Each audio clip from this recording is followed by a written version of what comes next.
Hello guys, આજે આપણે બનાવશું ચાઇનીઝ ભેળ. તેના માટે હક્કા નૂડલ્સ લઈ લીધા છે, તેને બાફવાના છે. તે પાણી ડૂબે એટલું પાણી નાખવાનું છે. તેમાં સ્વાદ મુજબ મીઠું, તેલ નાખીને બાફી લીધા છે. બફાઈ ગયા પછી કોર્નફ્લોર નાખીને આપણે મિક્સ કરી લીધા છે. તેને ફ્રાય કરવાના છે. આ રીતના બધા તળી લઈશું તેલમાં. જે આ રીતના કડકડિયા થાય ત્યાં સુધી તળવાના છે. નૂડલ્સ બધા તળાઈ ગયા છે. ત્યાર પછી તેનો વઘાર કરશું. તેલ મૂકશું એક પાવડું, એમાં આદુ મરચાંની પેસ્ટ નાખશું. ગાજર, કોબીજ, ડુંગળી, કેપ્સિકમ બધું સારી રીતે સાતળી લઈશું. ફૂલ ગેસે સાતળવાનું છે.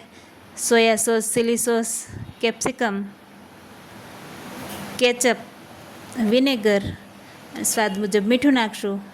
ફ્રાય કરેલા નૂડલ્સ નાખેલા છે. ભેળ આપણી રેડી છે. ચાઇનીઝ ભેળ ઝટપટ બને છે અને સ્વાદમાં ખૂબ જ ટેસ્ટી એવી ભેળ રેડી છે. એકવાર જરૂર ટ્રાય કરજો. Thank you.